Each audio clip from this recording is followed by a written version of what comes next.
In this quick video, I'm gonna show you how to create a CV in Canva. Now it doesn't matter whether you are using your Canva in your mobile or your desktop, the process is similar. First of all, we need to open Canva app, or you can go to canva.com on your desktop. Now once the app opens, here we need to firstly search for a template. Now you can search for CV or resume. I'm just gonna search for CV here and then tap on the search icon, and then it will show you all the Canva templates they have related to CV or resume. Here we just need to scroll down and look for the perfect template you want to use.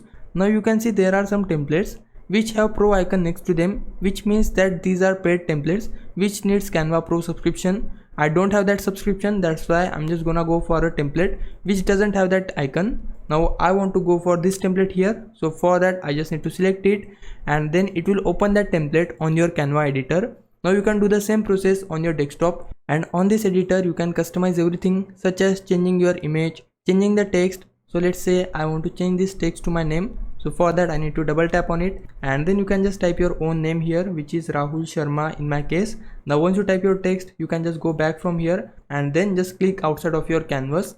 Now I want to replace this girl image, so for that we need to select the template image first, and then you will see replace option on the bottom toolbar. Click on it, and then it will show you all the images your device currently have. So I want to scroll down here and then choose the image which you want to use. So let's say I want to use this photographer image, then I can just select that, and then the image will be replaced here. But if you want to rearrange the position inside this template, then for that double tap on your image and your image will be highlighted into that shape, and then you can adjust the size and position. Once you've done everything, click on done, and you can go through the same process for changing any other text or changing different images.